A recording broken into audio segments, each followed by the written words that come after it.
being here with us. Thank I love you. your outfit. Thank oh my you. God. Thank you. Thought a flight suit was appropriate.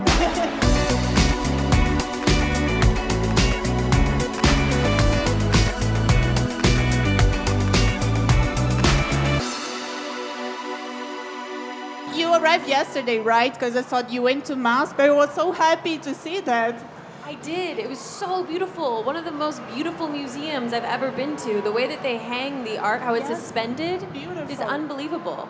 Oh, I'm just noticing there's like a full...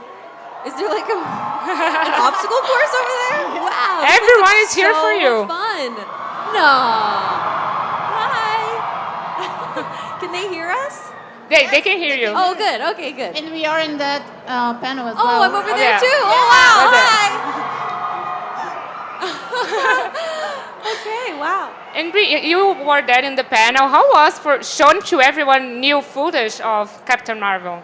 So exciting. I feel so grateful that I was able to come and share some more of the film with you that we're so proud of. And, you know, usually when this stuff comes out, the trailer and stuff, I'm just at home in my bed. It's not very often that I get to be with a crowd of people and feel their excitement. So it makes it feel like the work was worth it. It's Yeah. almost like theater, right? Because you have the reaction of the audience. Yeah, it made, Right me, away. made me emotional. I won't lie, it made me emotional. Yeah. And I was on the set, on Captain Marvel set back on June, I think. And one of the things that I remember you saying is about the physical preparation. How made you aware of your own body? So can you talk a little about how was this preparation of being aware of your own state, of your own body as a woman? Yeah, I mean, so I ended up spending 9 months training. It was basically the only thing I did. It was a full-time job. 6 months, it was an hour and a half a day, and then the 3 months leading up to it, I was training twice a day. So it was around 4 hours a day. And my body, because I'm a woman, I always just wanted my body to not be part of the conversation. I wish that my body would just disappear. I didn't want it to be an object to be discussed or thought of or looked at.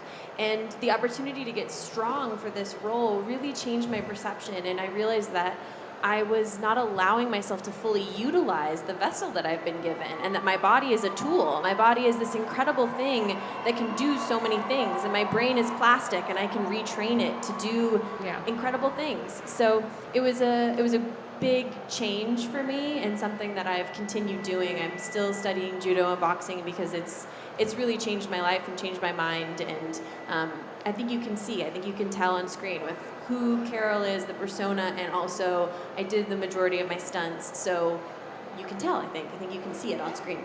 And how was the first time when you wear the suit of Captain Marvel? What did you feel? What did you think? When I put it on for the first time? Yeah.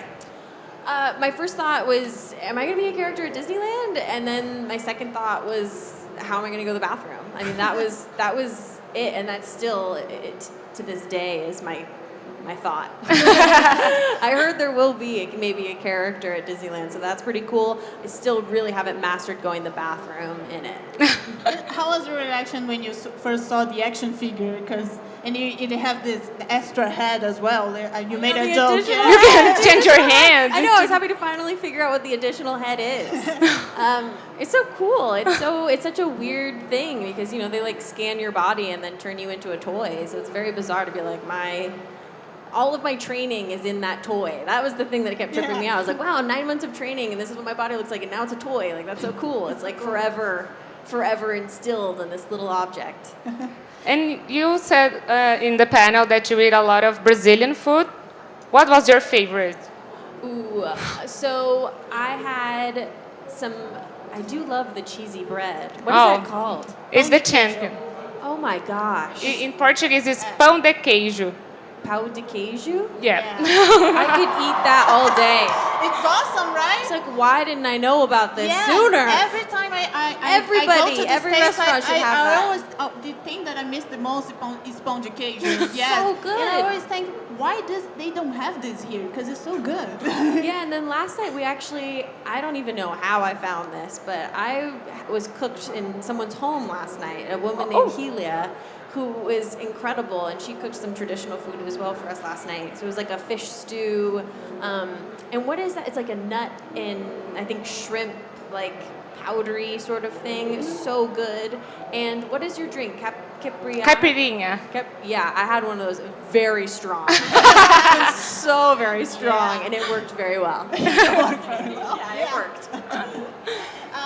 One of the other thing that I saw that I really love on the set is how practical it was with practical effects, because even though it's a space film, you have a lot of these scrolls are perfect. So how was to be in this fantasy world, in this space world every day? So surreal, and it's surreal because it's like going to a dream every day that you can't talk about. You can't tell anybody about what it is that you're doing. I mean, you can kind of talk in vague terms. It was like I'd come home very tired, and my fiance would be like, "What's going on?" I was like, "You have no idea how many aliens I fought today," and then I'd just like pass out. But you can't really get into the details of it, so it feels like you're living in like a parallel or alternate reality. And in the set, you did a lot of the action scenes. How was this new thing for you in the movie? It was really my favorite part, I think, was doing the fight sequences, because you're just in your body doing something that feels incredibly primal, and because you're not actually punching or kicking anyone, you don't feel like you're risking hurting anyone. So it's more like a dance. It's like spending your day dancing, which is just joyful and fun. And you worked with Samuel L. Jackson before, and I know you have a really good friendship. And you talk about how you were waiting for him to give you advice when you shoot Kong, I think. So can you talk a little about how it was to work with him as Nick Fury? It was an honor. I mean, it felt like I was part of history. I mean, this Nick Fury character is a legend, and so to be scene partners with him as he's laying down the foundation for every other film we've ever seen was just such a treat. And he's my family. Beyond the amount of film work that we've done together, he's just will always have a piece of my heart. So to be on this journey with him, which is the biggest movie I've ever done, and a lot on my shoulders, to have like my pal with me. He is like my acting sensei. He's just the best. He's the best support system. He's definitely, you want him on your team. You want him on your team. And you talk a little about the secrecy that you couldn't share with anyone what you were doing every day. How is to be on Marvel with that kind of policy about spoilers and about secrets? How do you have a special training for not giving any spoilers? No, they don't. Which you think they would actually. Yeah. No, they just assume that you're an adult and you're not going to spill the beans. I mean, unless you're like Mark Ruffalo, who is like constantly spilling the beans. or Tom Holland as well. Tom Holland also, he gets in trouble for spilling the beans. And I'm usually like, there's been a couple times where I've been there and it like stresses me out when I see it happening. I'm like, I don't think you're supposed to do that. I like turn into like a super nerd. I just try to forget about it. It also gives me a really healthy balance for my work. It just allows me to go like, it's not something I need to think about, not something I need to talk about. It's just this thing that's happening that's sort of outside of me. And since we talk about Mark Ruffalo and Tom Holland, how was for you to be with everyone in Avengers 4? How was to be part of this Marvel family? I came in at an incredible time. Being in this like 10-year anniversary meant there was a lot of reunion moments, a lot of opportunities for me. Like when we did that big photo, it was like I got to be in the same room as all of these people, and we all had books, like kind of like yearbooks that we got signed, and I had mine signed by everyone, and I asked them to put in advice for this, new superhero. And everyone was so kind and sweet and had so many great things to say. And most of all, are just really supportive and excited for this journey that I'm going on. So it's a very unique experience, and so I felt like I was in very good company within that unique experience. And you shoot Avengers before you shoot Captain Marvel, right? So how was that? How was to be in this assembled film before you be in your own film? That was I think it was really scary, right?